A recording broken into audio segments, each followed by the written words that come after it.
Hey there, YouTube fans. Welcome. I'm Darlene, and I'll be doing a little reading for you in just a minute. Gonna get my business out of the way, but I'd like to thank you all for being here. It means a lot to me. I'm just getting started here on YouTube, so if you would hit that like button. If you like this kind of content, please subscribe. Who knows, I might be bringing through your deceased loved one in the next reading. I never know. I never know who's gonna come through. So also, if you want to leave me a comment, I do try to respond to those. It may take me a couple of days, but I try to do that as quickly as I can. And that's really about it. Thanks, y'all. Appreciate you being here. Okay, today, and normally, by the way, I do these with tarot cards, which I may grab a deck, but I just haven't really, I don't really need them at the moment. I have a young man who's, I jokingly call these people my gate crashers because I have a whole process. Just a little sidebar, this may be of interest to you. As a medium, we all have our own processes that we go through in our approach to doing a reading, you know, meditation and getting ourselves in the right frame of mind and space and whatever, and getting your space, you know, clearing the energy, whatever, all those little things that we do. And then I specifically have what I call as a gatekeeper, and I always, when I'm ready to read, I tell my gatekeeper, who's not in the physical, okay, now I'm ready, and you can bring through a soul that you'd like me to, whoever spirit wants me to read for today. And sometimes I get these people that just push to the front of the line. They just come crashing through the gate. And that's okay, but they're just very, very insistent souls that no, me, and that's what I've got coming through today. This is a young man, so enough about me. I'm feeling he is college age. In fact, I feel like he was in college, and he's showing me this freak accident, and he keeps saying, I wasn't supposed to die. I wasn't ready. It wasn't my time. I wasn't sick. There was nothing wrong with me. It was just a freak accident. And so he's showing me, he's got like a rope in his hands, okay, like a rope, and he's tugging on something. He's pulling on something. And so at first I thought, well, okay, maybe this was like a, you know how some colleges will have these, like a tug of war. That's what I'm looking for, tug of war. And I don't know, could have been that, but then that wasn't it. And I kept saying, well, show me more. And so I'm not saying he didn't do that. That could have been he's just bringing that through his information to say, yeah, maybe y'all talked about that. Maybe that was something he did at school. Maybe that's something y'all did as a family is kind of a fun thing. I don't know. But when I get back to his passing, this happened near water. And the scene he's showing me is,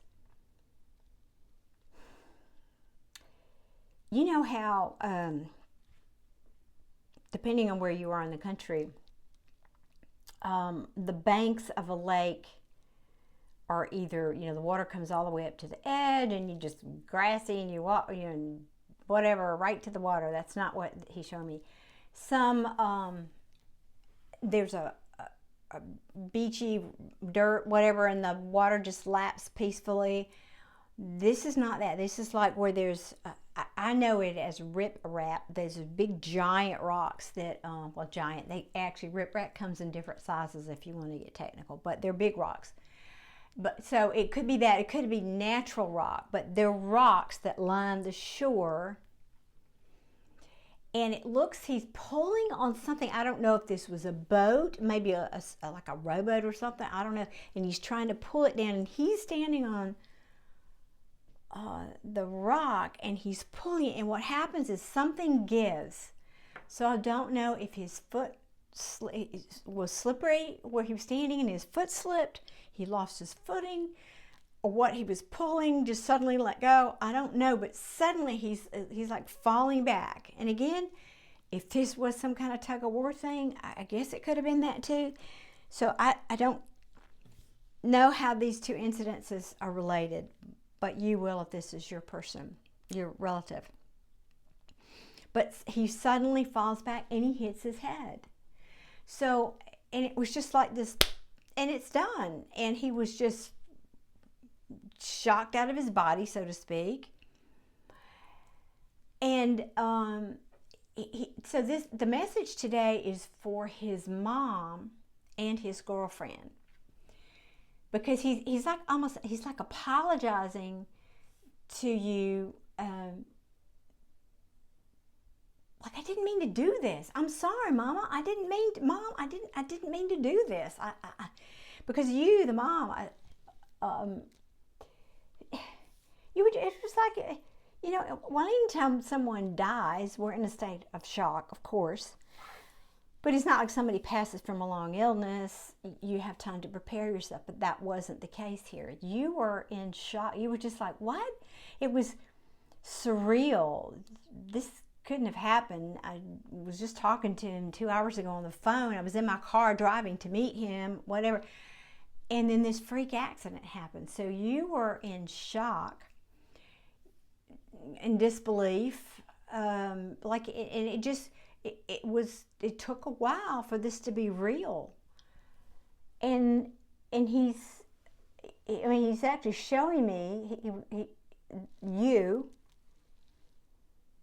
just kind of sitting there like stunned, before this is, as soon, when you found out, and then of course you did grieve, but I feel, it's so hard to put into words sometimes. You, the mother, it feels to me like you were not in denial, but you just kept saying, how could this happen? He was so young and strong and, had his whole life in front of him naturally, and just, it's just this feeling of shock and stunned, and I can't take this in. And I think you went through that for a while before you could accept the grief of this. Now, I want to say, it takes souls a while because they have their own transition period when they go to the other side. It takes them a while. They got to get their footing, so to speak, in the non-physical. So they don't often come back right after they've passed on. But this passing feels more recent to me. He was a very strong, well young man. And I mean that as a compliment, not like he was stubborn or, but I just feel like the fact that his soul could push his way through here, and him having been a more recent passing, when I say more recent, maybe in the last 6 months or so. Certainly could have been longer, but it feels more recent. It just means he was a very strong soul. I mean, I think you knew that. That was kind of one of his traits. Maybe you joked about that, I don't know. But he just kept saying, this was not supposed to happen. He, almost from his perspective now, he's kind of got that same feeling that the mom had. What? Shock? What do you mean I'm over here on this other side? How did this happen? And so he's just wanting to let you know that this was certainly, obviously, it wasn't planned, it was just a freak accident, but that he sees you. He knows it was sudden, unexpected, certainly unpredictable, shocking,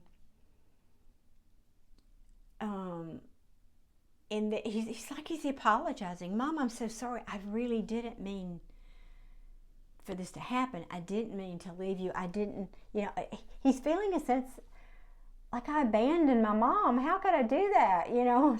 Well, he didn't, of course, do this intentionally. It's just one of those things. But when the soul, the ego, personality stuff that we have in these physical bodies is different than the soul that lives in the bigger world, the universal soul.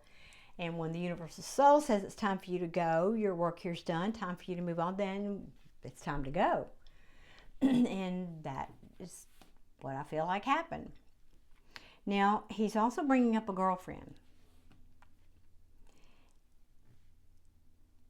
I'm not sure that he ever got to the point of telling you that he loved you, but he is now.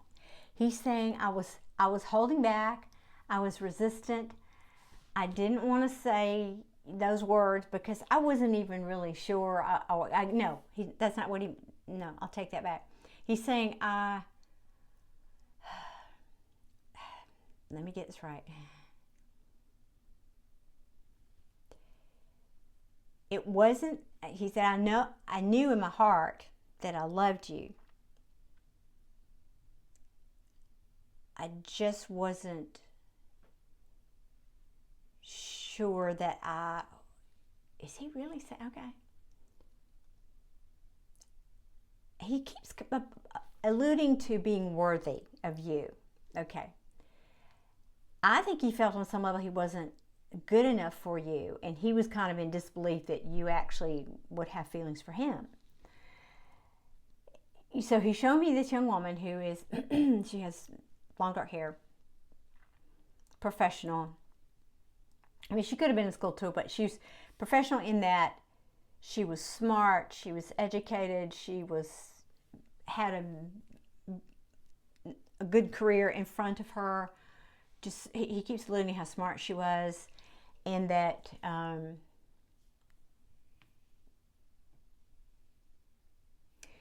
okay, thank you. She may have been even being groomed to take over a family business. But in some way, he didn't feel that he was good enough for you. Although you didn't feel that way at all about him. I can clearly see that. You didn't feel that way about him at all. You were very much in love with him. But I don't think either of you had said that. I don't think you were to that point in the relationship. And I think he was just giving it time. He wanted to be sure before he said it that you felt the same way. You know how we all do that. You know how that works. But he's coming through to say, yes, I really did love you. And I'm sorry I left you too. But he's not worried about you like he was his mom. He said, I know you'll be fine. You're tough. You're smart. You've got, family to help you get through this.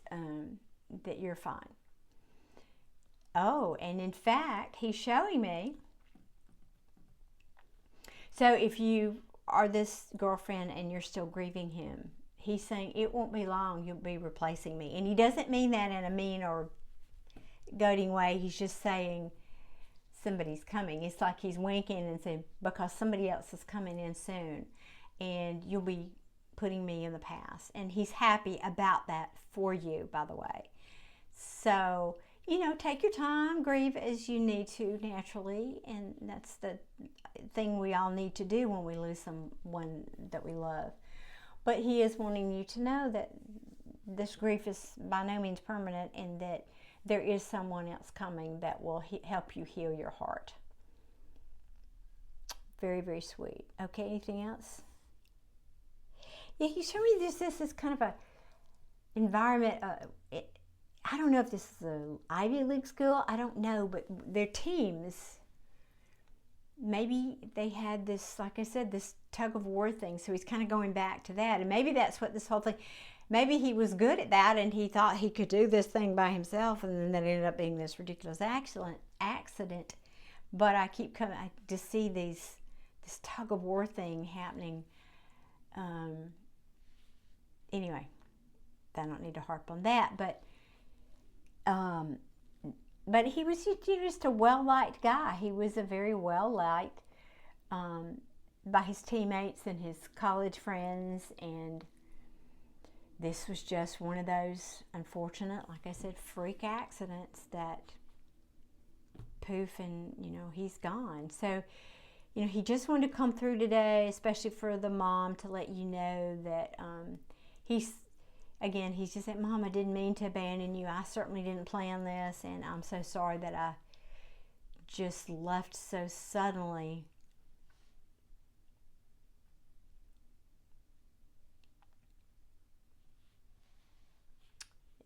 Y'all bear with me 1 minute, please. He's giving me a message, but I'm trying to let it coalesce. Sometimes that takes a minute.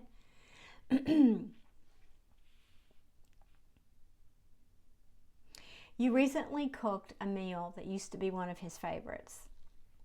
And I'm seeing you standing at the stove, stirring something in a pot. and tears rolling down your cheek. And he's saying he saw you. He saw you crying because it was reminding you of him, because this was one of his favorite dishes that he loved, and that, you know, typically would come over and sneak a taste and whatever,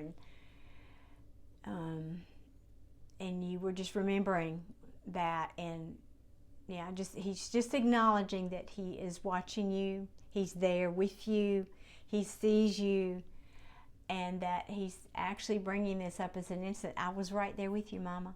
I was right there next to you when you were stirring that pot. I saw you. I saw the tears running. Oh, I'm getting emotional. He said, I've got sons too. This is stirring me up. I saw the tears running down your cheek, Mama. So sweet. Oh, sorry. Hitting my mic there. Oh, okay. Let me take a breath here. So very sweet. Okay, he's finally calmed down now. He's gotten his message through. He's nice and calm now, and he's just, you know, he's sending his love to both of you, beautiful ladies. And anything else?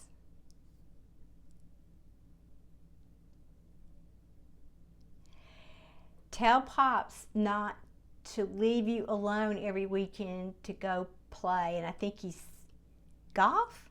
Is he seen play golf? I think he's seen play golf.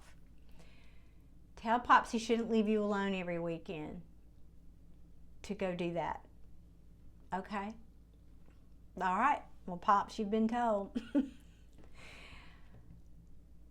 Okay, you're welcome. Thank you. He's pulling his energy back now. So thank you all so much. That's the end of the message for you. I hope this does get to the family, the mom and the girlfriend that this is meant for. I appreciate y'all watching so very much. If you want to hear from your loved one, hit that subscribe button. I might be bringing them through next time. You never know. Thank you all so much. I wish you many, many blessings. Take care. I'll see you again soon. Bye-bye.